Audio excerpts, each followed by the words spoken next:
My dad, who is a white construction worker, he would be sort of like the physical stereotype of a Trump voter. He caucused for a socialist from Vermont in 2016, and he would be the first person to tell those folks sitting at, in a cable news studio in New York City that it's absurd to portray the working class as some sort of wholly white experience, because he works right next to black and brown people every day on those construction sites. Now, that is not remotely to say that their life experiences are the same, and he, simultaneous with his economic disadvantage, carries racial privilege. But I just, sometimes I just shake my head when it's sort of like my place and class is cast as the last remaining bastion of racism in this country or something. Hardly the case when those racist narratives are being set by quite well-off folks, to my mind.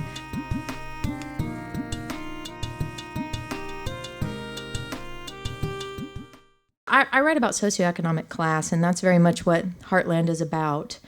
But I'm going to focus on one angle of class this evening in my talk, which is place. Place, I think, is kind of an overlooked aspect of American identity right now in this digital moment where some of us fancy ourselves kind of post-geography. You can get on Facebook and talk to your high school friend who lives in Oregon, and air travel and social media and all these ways that this has become a smaller planet in some ways, I think can suggest or mislead us to believe that where we are physically on the earth absolutely shapes our experience. And I believe it does. And that has everything to do with class for reasons I'd like to discuss tonight.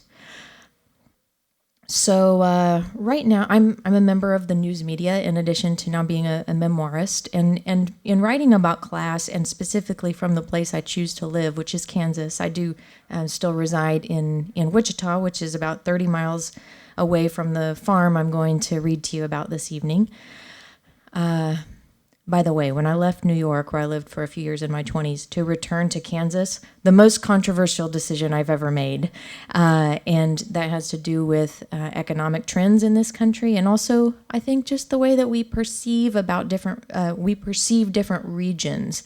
What sort of people live there? What is the character of that place? What does it represent? Of course, in this moment, post-2016 election moment, there are some pretty harsh judgments that are passed in that regard. And I'd like to challenge some of those tonight. So I grew up on a wheat and cattle farm 30 miles west of Wichita. I was born in 1980, which I talk about in the book as a pivotal moment in American politics, where a lot of socioeconomic trends began shifting for the worst, as to my mind. This moment of historic wealth inequality that we find ourselves in some ways, can be traced back to the beginning of that Reagan administration that was my childhood. So while Heartland is not a political book, and it doesn't set out to make an overtly political argument, it absolutely regards the connection between public forces and our private experiences.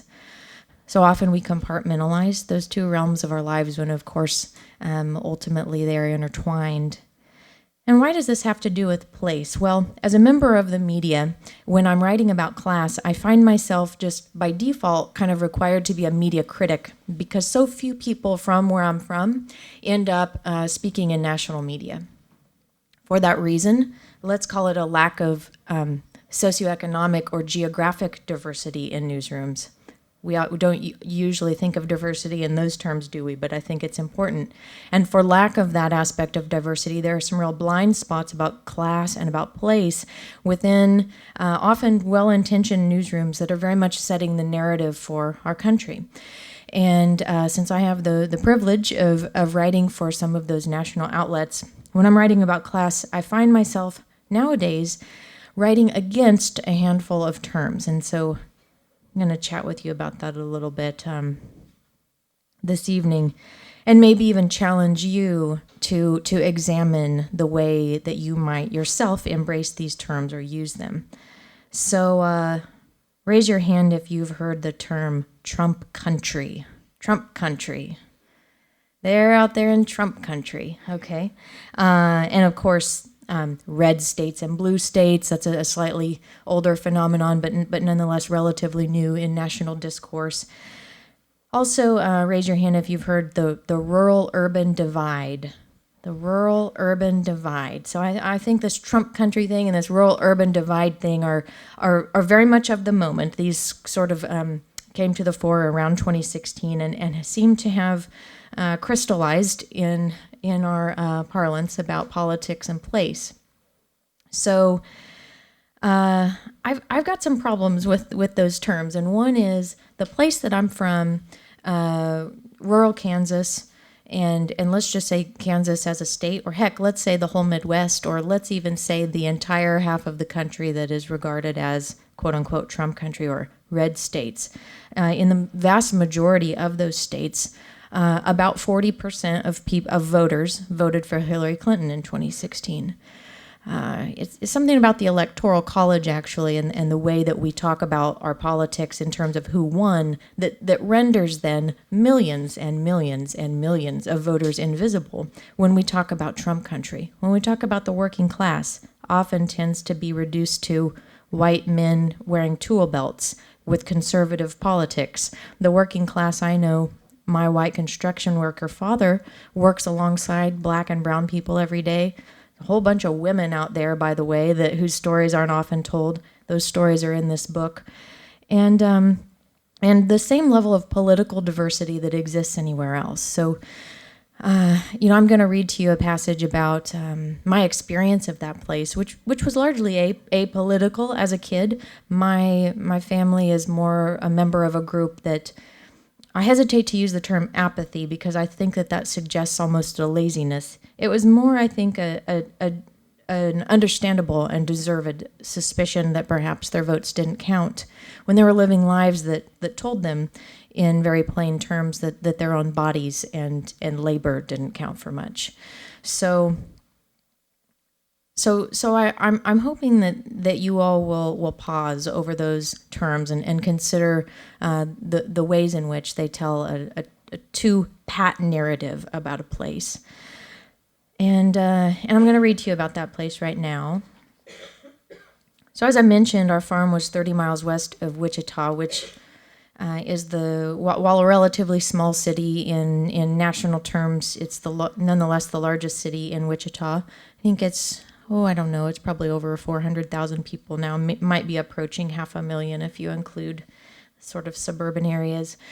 And so we were far enough away that in a pre-internet, for us in the 80s and 90s, pre-cable television, even just by the nature of our class, place and moment meant that I felt very geographically isolated, even though 30 miles isn't all that far. I was 10 miles away from the nearest school, so I had very long school bus rides down bumpy roads. And this proximity to Wichita, nonetheless, was formative for me, I think, in some ways. Maybe heightened my awareness to the ways in which we talk about what now we have sort of reduced to the rural-urban divide. The furthest western reaches of Kansas, the high plains approaching the Colorado border, that's a much more remote version of rural life. And that's relevant here in this passage where I'm going to skip around a little bit and examine this idea of rural and urban as two separate places with two different kinds of people. By early 1987, I was 6 years old at the time, by the way. By early 1987, Grandma Betty had tired of the long drive between the courthouse in Wichita. That's where she worked. She was a truck stop diner waitress and a factory worker most of her life. And then as a young woman in the 1970s, when federal legislation called Title IX was passed, she was able to access federal grants that enabled women to receive workplace training to enter the sorts of jobs that they'd previously been prohibited from accessing. So with that Title IX money, she went to what they called business college, and she learned how to type, how to file,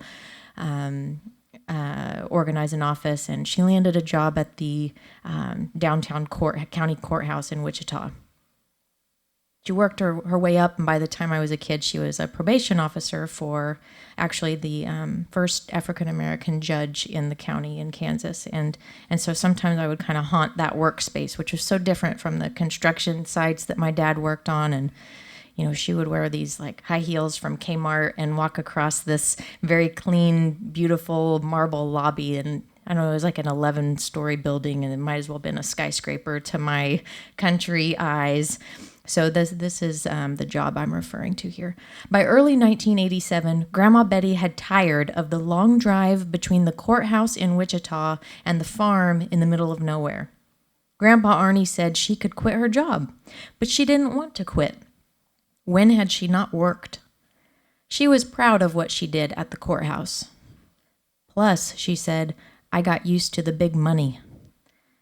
She received a meager salary, accepted without negotiation, as were most women's salaries. But living at the farm, she paid no rent or mortgage. She had married my grandfather, a farmer in the 70s. She was raised in Wichita herself.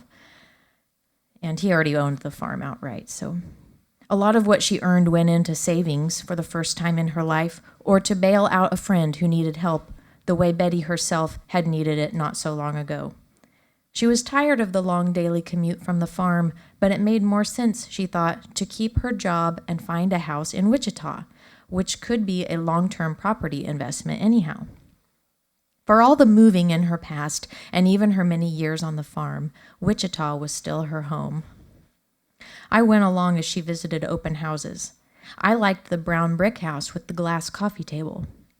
They want $60,000 for it, Grandma Betty said. That's too high. Back home, I told Mom, we went to a house that cost $60,000. That's not much, she said. Some houses even cost $100,000. I spent the next week reporting this to anyone who would listen. Grandma found a tiny square house on 2nd Street near downtown Wichita, near both her childhood home and the Mexican-American neighborhood where her lifelong best friend had grown up. Grandma's new place was just a 5-minute drive from her job at the courthouse. She would stay at the house during the week and spend weekends at the farm with Grandpa, she said, and he agreed to drive to Wichita on weeknights after his farm chores, unless the farm kept him tied up late into the evening. Grandma bought the house for $25,000 through an owner-carry mortgage with balloon payments, a good trick in which the seller makes the monthly payments for the first couple of years until the buyer's payments kick in and increase in amount over time. It's like being carried by Jesus on a sandy beach and paying him interest for every footprint. The yellow-orange brick house was built around the time Betty was born, 1945, and had a concrete porch and 4 rooms, a small bedroom and living room with wood floors, and an eat-in kitchen with a small bathroom connected to it. To turn the unfinished basement into more space, Dad and Grandpa Arnie swung sledgehammers at a wall, and Matt and I picked up the chalky pieces to put in a garbage bag. We jumped on a mattress covered in powdery plaster on the cool cement floor until Dad started the circle saw to cut studs, and the noise drove us outside. 2nd Street was busy with cars, and I kept Matt at a safe distance. I held his hand as we wandered a few blocks toward the old, tiny brick general store with a 7-Up sign that read George's. After supper at the new house, Matt went back to the country with our parents. Grandpa Arnie went back to the farm, so he'd be there for early morning chores. I stayed in Wichita with Grandma Betty to help her clean her new house. We scrubbed the kitchen floor, the counters, the stove, and refrigerator. Grandma couldn't believe how filthy somebody left the place. We scraped at the wallpaper, and Grandma couldn't believe how many sloppy layers of wallpaper somebody left on the walls. I pried staples and tacks and nails from the drywall, then dipped a trowel in a plastic cup full of wet plaster to smear across dents and holes. Pretty handy for age 6. I had to be. We had a tiny black and white television going, and when the 10 o'clock news came on, Grandma was ready to hang it up. We were hungry, but the new house was empty. For supper, we'd eaten bologna sandwiches and potato shoestrings from a greasy metal can. Grandma drove us to McDonald's and told me to get whatever I wanted. She often told me to get whatever I wanted when we went to fast food restaurants, and I understood that her generosity was because of the hard life she had lived. Back at the new house, we dragged a mattress and sheets into the living room, and she moved the television to the corner next to us. She fiddled with the tall antenna until I saw Johnny Carson. It felt like a great adventure. Grandma Betty switched off the TV and the lights. "You done good work today, Sarah Smurf," she said. I had forgotten that darkness and quiet were not the same in Wichita as they were in the country. The cars seemed bright and loud, driving by just past the front door, which opened into the room where we lay. I thought and thought and thought, like I did every night, until I wished my mind had a switch I could flip off. I felt Grandma get up in the almost darkness. She said she was going to go pee, and would I like a glass of water? She turned on the kitchen light and screamed. "Oh God, Sarah, get up!" Hundreds of cockroaches ran across the kitchen linoleum in a big dark swarm. Hit by sudden light, some of them ran to the bathroom. Others scurried around the bottom of the refrigerator. Some ran toward the dark dining room and our mattress. I stood up on the mattress and took a step back. A line of roaches started up the side. Grandma was searching for her sandals. "Those filthy bastards," she said. "Get your stuff. We're blowing this joint." Then it was after midnight, and we were rolling down the familiar strip of Highway 54. Stars, cattle, wheat fields that were wild prairie grass back when that same route west was called Cannonball Stagecoach Road. Grandma was cursing the cockroaches of the earth. Less than an hour later, we were back in the country, climbing out of Grandma's car to the sound of locusts and the smell of the pigs and cows that lay sleeping somewhere in the darkness. Grandma quieted the German shepherd as we walked through the warm night to the front door of the farmhouse. We went up the familiar, creaky old wood steps covered in nubby blue carpet. So you all might know a term, rural flight, and it's about this population trend or phenomenon here in these United States where rural areas dwindle in numbers and urban areas gain. We talk about that sometimes like it's a news story, but it's actually been going on in places like my state since about the Industrial Revolution, which makes sense if you think about it, right? And most of the counties in my home state of Kansas peaked in population around the year 1900, believe it or not. So when I was a child in the 80s, and that was the moment of the farm crisis, as they would call it. Farm aid began in that decade, and that it was not a new trend. While industrial agriculture and corporations had everything to do with that moment, of things coming to head and families like mine losing their farms that they had had for generations. It actually was the essentially, almost century-long trend really reaching a crisis point. If I live to be an old woman and the trends of my early life continue, by the time I die, half the Kansas population will live in only 5 of 105 counties. People consolidated like seed companies.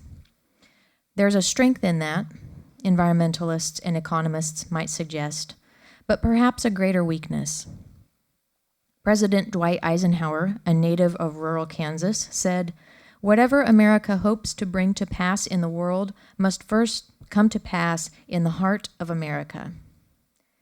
The countryside is no more our nation's heart than are its cities. And rural people aren't more noble and dignified for their dirty work in fields. But to devalue in our social investments the people who tend crops and livestock, or to refer to their place as flyover country, is to forget not just a country's foundation, but its connection to the earth, to cycles of life scarcely witnessed and sometimes ill understood in concrete landscapes. The Kentucky farmer and activist Wendell Berry wrote for The Atlantic in 1991, "The only sustainable city to me is a city in balance with its countryside." To achieve that balance, both economically and environmentally, the American heart needs a strong, well-supported chamber outside its metropolis. And the life force that flows back into it, into those places that have been losing population, will likely be from other places. Remember how I noted that the working class isn't just all white male conservatives. The meatpacking towns of western Kansas, for instance, have become some of the most ethnically diverse places in the country, as immigrants stream in from Mexico, the Middle East, and Central America to take factory jobs amid industrial agriculture's boom. Statewide, according to the 2010 census, many rural counties had declined, and more than 8 out of 10 Kansans were white. But the Hispanic population had grown by 60% in the last 10 years. That's a demographic shift not without tensions, but one that has been embraced by some small-town whites who knew their home must change to survive. Of all the gifts and challenges of rural life, one of its most wonderful paradoxes is that closeness born of our biggest spaces, a deep intimacy forced not by the proximity of rows of apartments, but by having only one neighbor within 3 miles to help when you're sick, when your tractor's down and you need a ride, when the snow starts drifting, so you check on the old woman with the mean dog regardless of whether you like her. When I was a teenager in 1996, I went to New York City for the first time to compete in a national communications contest I'd qualified for from my tiny rural high school. We visited the Statue of Liberty, which I was excited to climb inside.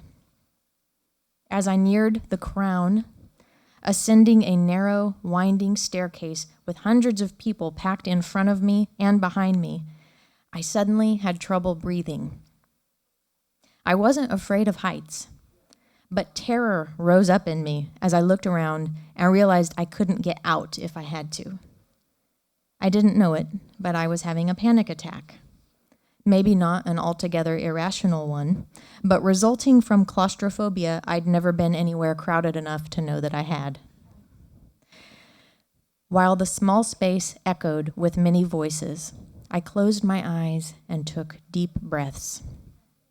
I turned to the stranger behind me and looked him in the eyes, like we were the only 2 people on earth. He was from Boston, as I recall. I asked if he wanted to take a psychological quiz. Panic was coursing through me, making my lungs and muscles feel tight and clenched, but I must have hidden it well enough. My voice sounded steady. The man laughed and said, "Okay." I told him a long story about him on a journey by foot through a forest and meadows. I paused to ask him questions. What animal is on the other side of the wall of vines? What do you see in the water when you kneel next to the pond and look down? The concept was something I'd heard somewhere, a person leading someone else through a kind of mental maze, but mostly I made it all up. The crowd around us had gotten quiet to listen. He answered, and I told him what I thought his mind said about who he was.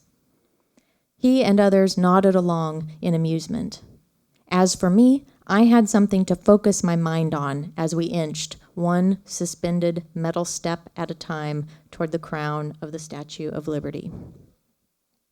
I had harnessed an inner calm that can be found anywhere, but that for me had been cultivated in rural lands under a state flag that bore the Latin phrase ad astra per aspera, to the stars through difficulties. When we got to the top, I wasn't scared anymore. Someone took my picture, a relieved smile, a view of New York Harbor behind me through the little windows that at night glow as jewels in her crown. And before I finish, I want to say, when you hear me say you in this next passage, this book is addressed to what I envision as a would-be child, kind of an entity that I very consciously wanted to make sure never existed as a teenager, who was the inheritor of generations of teen pregnancy. So my mom was 17 when she got pregnant with me, and her mother was 16, and so on, back to when women wore corsets, and I understood this was going to have something to do with the outcomes in my life. And so when you hear me say you, I'm talking to that child I made sure didn't exist. That's how I'd come to resolve the tensions of my childhood, of my family members' lives, about country and city. I craved the opportunity that cities contained, and I'd pursue it, but most essential to my well-being was the unobstructed freedom of a flat, wide horizon. When I was well into adulthood, the United States developed the notion that a dividing line of class and geography separated two essentially different kinds of people. I knew that wasn't right, because both sides existed in me. Where I was from and what I hoped to do in life, the place that best sustained me, and the places I needed to go for the things I meant to do. Straddling that supposed line as I did, I knew it was about a difference of experience, not of humanity. You would have been born on one side of that perceived divide, but that wouldn't have predicted anything about the core of you. Not your politics, and most definitely not your character. It would have predicted the things you saw and did, to some extent, and one defining psychological tension guaranteed by your country's economy. Every day, you would decide whether to stay, go, or try to go. And if you went, no matter where you ended up, like every immigrant, you'd still feel the invisible dirt of your motherland on the soles of your feet. Thank you.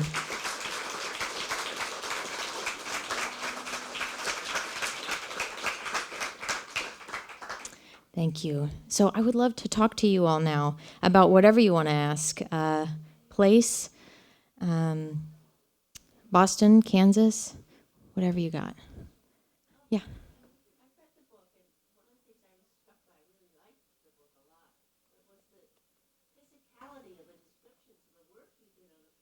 Yeah. I mean, hard work, that has something to do, that separates like us from people in Kansas and who are working on farms. Sure. Did you say something about the value of hard work, physical work? Sure. And, and I would add to that, while that space, I don't know how the ratios work out in terms of population density, but to be sure, there are people right here in this city who are breaking their bodies physically, not in agricultural labor per se, but interviewers will sometimes ask me about my writing. Why are you so tactile in your descriptions? And it actually, I think, it's not remotely intentional, and I didn't even know it till someone pointed it out. It's truly the way that I experience reality, and I think it's just my psyche being formed as such a young child in a place where physical danger is always present, a big combine rolling down our gravel road toward the wheat field. My dad's hands were always bleeding and bruised from hammers and nails, and the women around me aching from standing in factories or waiting tables, and so, as I mentioned, as I read in that passage, I learned how to patch drywall when I was 6 years old. So as far as there are some aspects of that, of course, that are regrettable and dangerous, and I wouldn't wish it on any child. On the other hand, there's some real beauty to it and value that I carry with me, which I suppose for me is just a deep appreciation for the safety and privilege of my current life, and a keen awareness of that exact distinction that you articulate, that has everything to do with socioeconomic class. So, I was born into a life where my physical body was going to be what earned my wages, and undervalued labor to boot. And now I'm in a position where dream come true. I get paid for my ideas and my words and my intellect, which, by the way, every person who raised me has in spades. And they're they're not ending up at a podium like this is not for lack of ability, but just rather the statistical probabilities of this country that it is not, it turns out, a meritocracy, and what you're born into is most likely where you're going to stay. Sure. So, and I forgot I should be repeating these questions for those watching and tuning in. So the question was, what about that trajectory, that where I come from and what I do now? I talk about this. Actually, this is one of the through lines of the book and a real driving piece of the narrative, which was, I kind of alluded when I was telling you all about how it's addressed to some would-be child that I was aware that I should not create as a teenager if I wanted my life to look different. I was a very, I was a hypervigilant child, which is just a psychological feature that is developed in and required of children in chaotic and even abusive households. And so that meant that I was always scanning my surroundings. And on top of that, I think, just had the disposition of a future writer. And that meant, observing and asking questions like why, and prodding about aspects of our family story that no one else had bothered to pause and reflect on. And I think a combination of those things meant that I discerned patterns as a precocious child, and I could see the not finishing of high school. The grandparents who raised me left school in 6th and 9th grade. So not only am I a first-generation college student, but a first-generation high school graduate in that regard. And so I could see these patterns, the not finishing of high school, the teen pregnancy, the, I would say, kind of like detachment from the news. I was kind of like a little news junkie. I wanted to have all the information that I could sense a lot of people around me didn't have. My mother was a very bookish woman and really had the mind and heart of an intellectual and a poet. But she didn't end up with the same opportunities I had, maybe just for the 17 years of difference between us in terms of women's rights. But I think that awareness on my part allowed me to basically, I created a very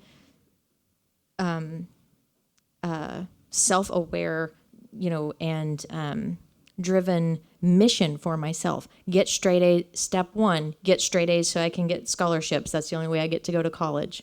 While in college, hustle and find some internships so I can make the internship, connections and social capital that my family is utterly lacking in. And so it was very strategic, and there was some opportunism along the way and hard work. And but I want to caution and say that, well, I would never sell my younger self short in any of those ways. I mean, yeah, I worked my tail off, and the years, those very young adulthood years that some people remember, or at least we claim are the best, most carefree years of some people's lives, were the absolute hardest years of my life. And so I won't sell myself short in those ways. However, my story is not a tale about individual triumph, and I think if you read the book, you'll see that what I'm really here to say is not, oh, I made good, so why can't they? It's to say, I've had these fortunate outcomes. Along the way, there were public programs and free school lunch and federally funded initiatives to pay my graduate school application fees when I was a college student, and public school systems out in rural Kansas that gave me the language that I'm talking with you now. And so my job, as I see it, is, yes, I'm telling an individual story, but ultimately it's to say most people will not have the outcomes that I have, not for lack of hard work. And that's what we need to talk about as a country. Yes? I have 2 questions. One is... Right.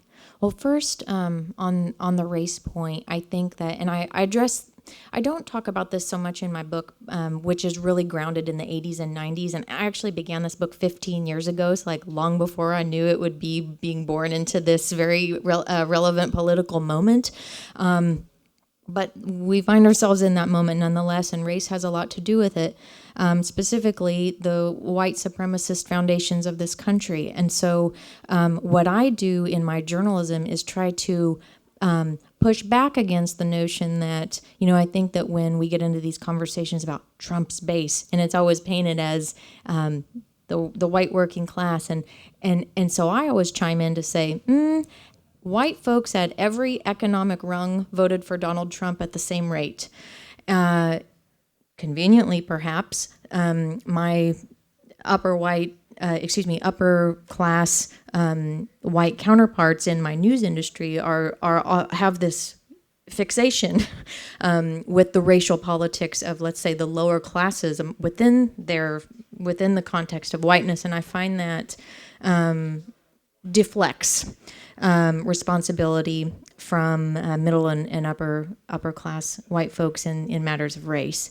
So, and that was a little bit of a tangent, I think, from your question, which was really about the diversification on the ground, but I think it's related because, my dad, who is a white construction worker, he would be sort of like the physical stereotype of a Trump voter. He caucused for a socialist from Vermont in 2016, and he would be the first person to tell those folks sitting at, in a cable news studio in New York City that it's absurd to portray the working class as some sort of wholly white experience, because he works right next to black and brown people every day on those construction sites.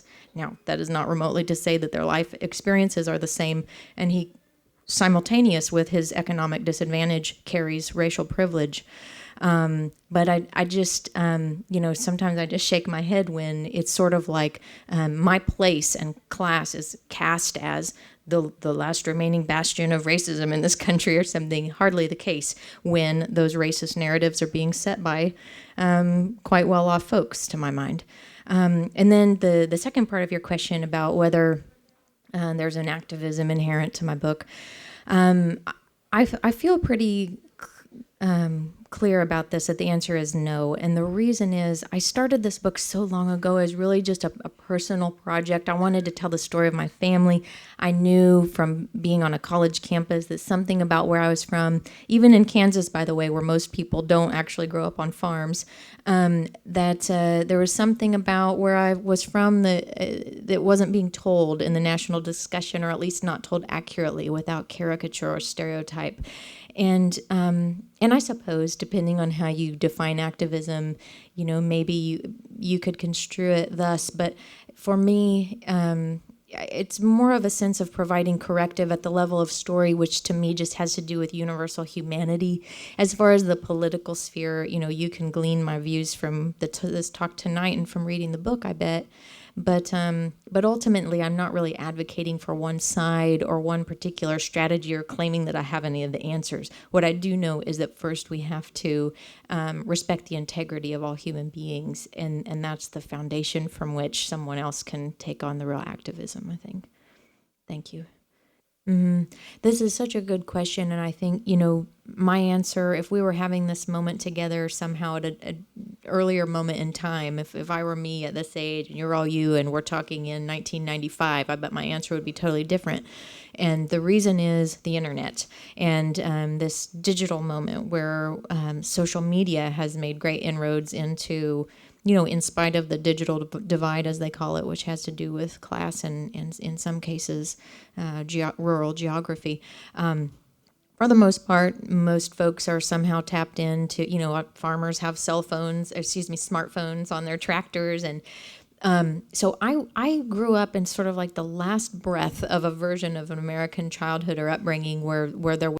My story is not a tale about individual triumph, and I think if you read the book, you'll see that what I'm really here to say is not, oh, I made good, so why can't they? It's to say, I've had these fortunate outcomes. Along the way, there were public programs and free school lunch and federally funded initiatives to pay my graduate school application fees when I was a college student, and public school systems out in rural Kansas that gave me the language that I'm talking with you now. And so my job, as I see it, is, yes, I'm telling an individual story, but ultimately it's to say most people will not have the outcomes that I have, not for lack of hard work. And that's what we need to talk about as a country. Yes? So, so I offer that preface because I think that that now that is different, and I actually talk in the book about how I think that specifically the rural experience, but you could extrapolate this perhaps to all sorts of things, is now it's more of an overt identity than it was when I was a kid. So for me, like my mom, she would wear like high heels to a party that involved walking up a dirt road, and there was not. My dad doesn't like country music. He thinks it's too sad. So my point about this is I slopped the hogs wearing tennis shoes because they were more comfortable than my boots. My point is we didn't have to perform our countryness. And this sort of like pride about the word redneck or something, like my mom would have found that very distasteful. And so I think that some of that hyper-identification with those touchstones, it has to do with, in some ways, successful messaging and leveraging of culture by the right, politically, and it also, like I said, has to do with just kind of a more constant information stream coming from places that are absolutely other than my home, telling stories about, okay, this is who you are. So whether that's good or bad, I don't know, but I know that I'm kind of glad that when I was a kid, I didn't know how bad we had it. However, perhaps that would have maybe like activated me at an earlier age in some political ways that I didn't even know to be outraged about. So it's a complicated question, but thank you. Anybody else? Yeah.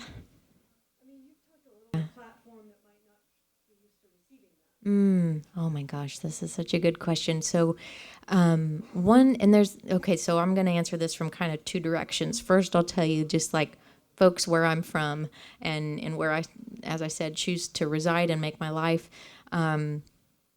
People will sometimes say to me, well, since it's such a conservative area and you write frequently for The Guardian, like which is associated with leftist politics in some ways, or the New York Times, the liberal elite, so-called. I don't use that term myself for various reasons, but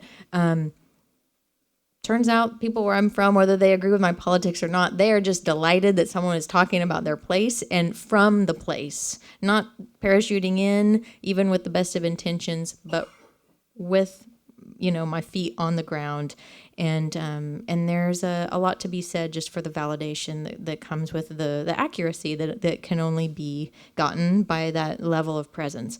Now, as far as the outlets themselves or the more usual readership of, say, the Times or the Guardian, I find it's so heartening in this moment of just what would seem like unparalleled divisiveness and rancor in our discourse, to find that when I share these personal stories, there are people everywhere in the most rarefied spaces, in the most so-called elite rooms, who somehow identify with my story, whether it's because their dad grew up in a small town in Nebraska and they know how hard he worked, or whether it's because there was some sort of addiction or cycle of abuse in their upper middle class family that they found a thread of connection in my story.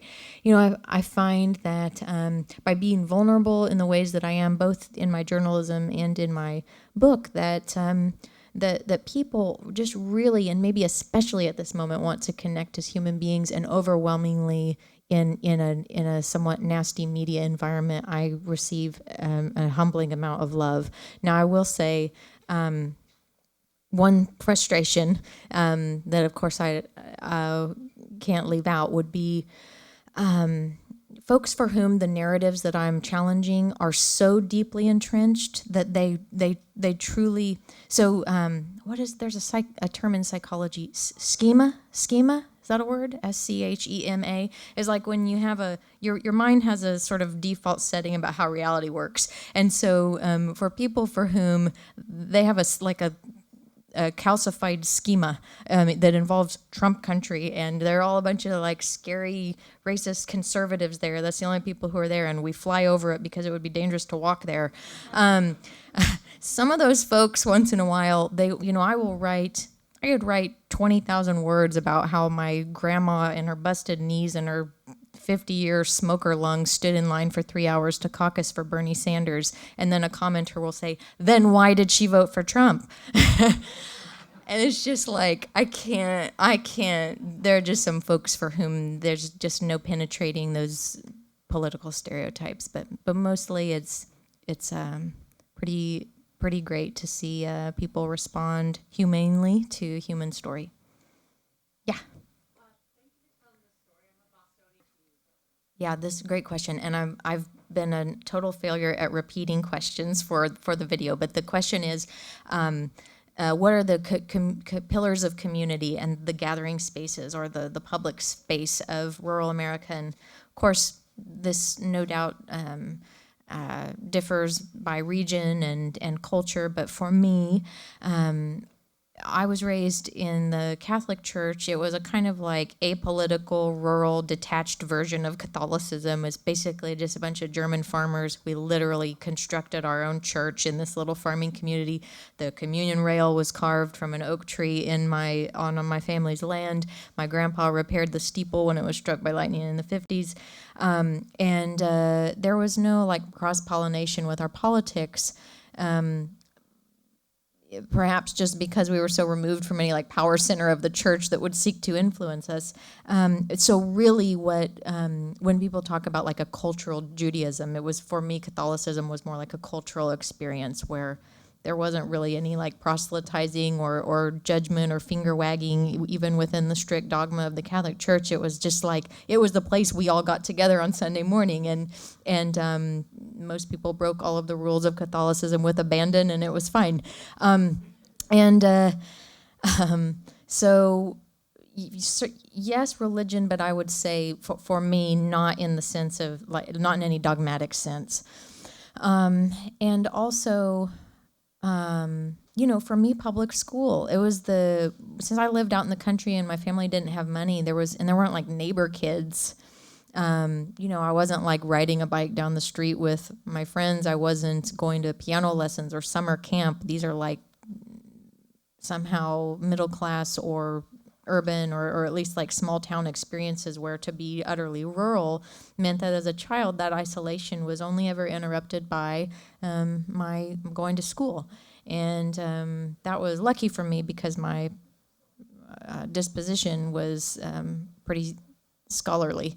But and so I would say for kids, schools provide, I find just in the 3 or 4 decades of my lifetime, there's been a real privatization of a lot of extracurricular activities and sports and things that when I was growing up, I think even like decently well-off families left to the public school system.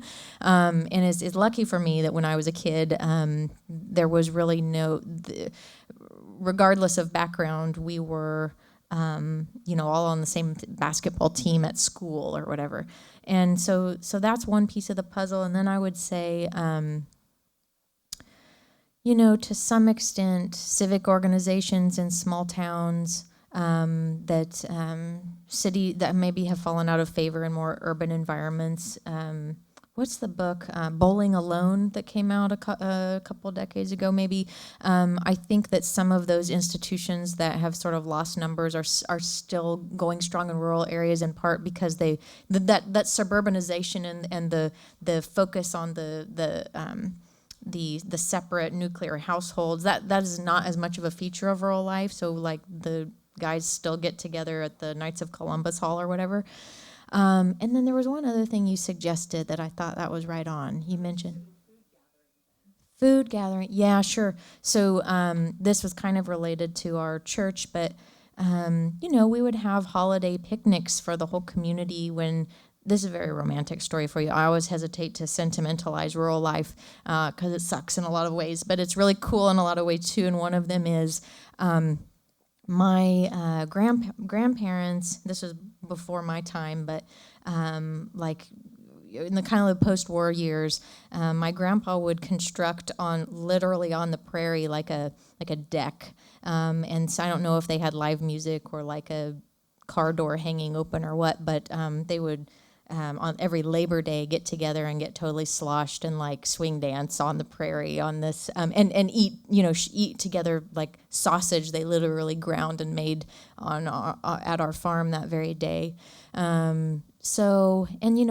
Food in a more like the concept of in modern rural America, the CSA is or like local food movements is something that's definitely palpable in places like Kansas where you might not think it would be fashionable. I know a lot of farmers who are getting together to figure out how to create a more sustainable kind of agriculture.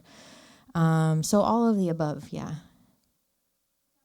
So why the heck did it take me 15 years to write this book? There are quite a few reasons, and I think I can make a good stab at it. So for one thing, I knew even when I was a little kid that I was going to write this book. It might sound sort of mystical, and maybe it is, but I would say to my grandma, I'm going to write, I used to say to my grandma, someday I'm going to write a book about you. And that's how I initially conceived of it, was this very wild character who was also my grandma, 34 when she became a grandma. So, defied all these expectations about that word and what it means. When I was a kid, she was like tying one on and dancing on the counter and on the farmhouse. We would have these big raucous parties. And so initially I just sensed it as a story about my family and a very personal tale. And there are passages in this book. There's one passage where I write about Betty, that grandmother, getting into a little bit of an altercation with another woman in a Walmart parking lot. And believe it or not, I wrote that when I was 16 years old. Don't tell my editor, because I don't know if that would she would then think, how the heck did we let something into the book that was written by such a novice? But most of those very personal passages were written well over a decade ago. Now, I spent like 10 years, here's one thing, trying to get an agent, and nobody wanted to represent me. I'm sure that I'm a better writer than I was at the beginning of that journey. However, many of those passages are pretty much verbatim as they were when I was pitching the book to agents. But it wasn't the right moment in America to receive the story. So if we were telling ourselves that we don't have a class structure and this is a meritocracy and it's the American dream, you can see why some eyebrows might raise about why the heck is this story even worthwhile, even if she's good with a turn of phrase. So I think there's something about just the Greek word kairos, right timing. And then in addition to that, along the way, what slowed me down was I had to pay the bills. So I was working a lot of jobs along the way, whether it was bartending or freelance journalism, or sometimes I was on staff somewhere, some underpaid journalism job, grant writing in the nonprofit sector. I did all sorts of things to make ends meet. And this book was always the thing tucked in my desk that was my ultimate goal. And I think all those things combined made for a long process, which was brutal in some ways, but seems to have been for the good, since the book is enjoying a good reception in 2018. Okay, so one piece of advice for someone in a poor rural experience who wants to have a different sort of life. This might sound kind of corny, but if it is, then my book is corny, because this is kind of the underlying message, which is for someone living that life, or let's say an urban version of that life, really this answer mostly has to do with economics and whose labor is valued and who has how much money in a bank account. We live in a country whose very language conflates financial, let's say, net worth with just value in a broader sense. So, let's just even think about the word poor. That's the word for when you don't have any money, and it also means bad. And this strikes me as someone whose tool is language, and it's revealing, I think, of our country and what we think about human beings.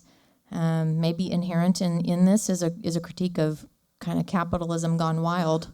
I'm not an economist, but I do know we have an economic structure that suggests that some people's work is worth far more than others, and by extension, their opinions and their lives and their health is worth more than others.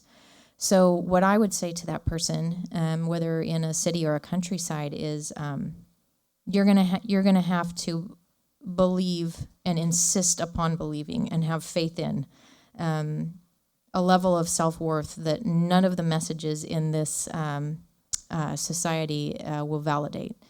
You're going to have to believe in the opposite of what you're told.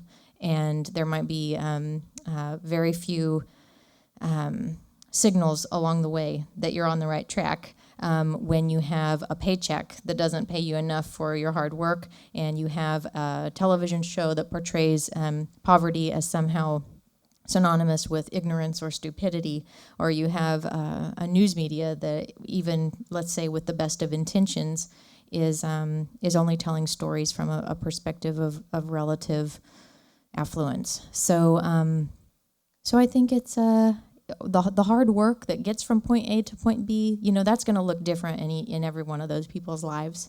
But what they're all going to have in common is to believe in their own value in the deepest way, regardless of what the world tells them.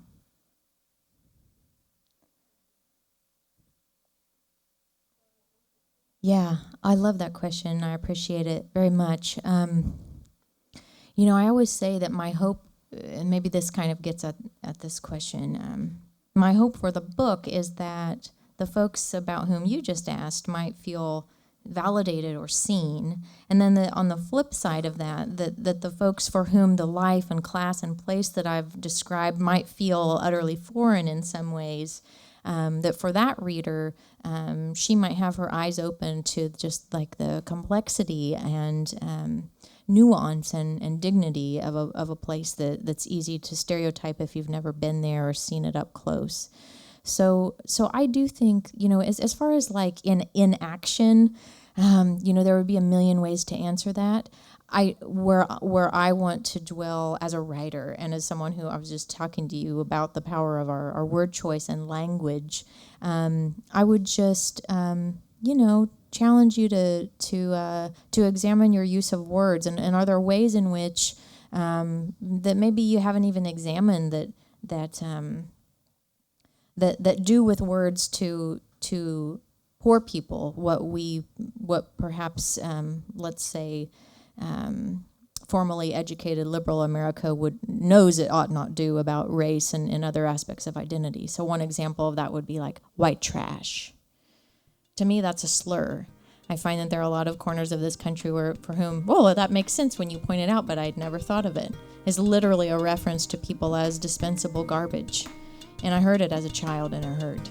And that's not to suggest that you all trade in that language, but I think a vigilance about it in your midst might be helpful too. Thank you very much. This was great. Thank you all so much for this evening, and thanks to Harvard Bookstore.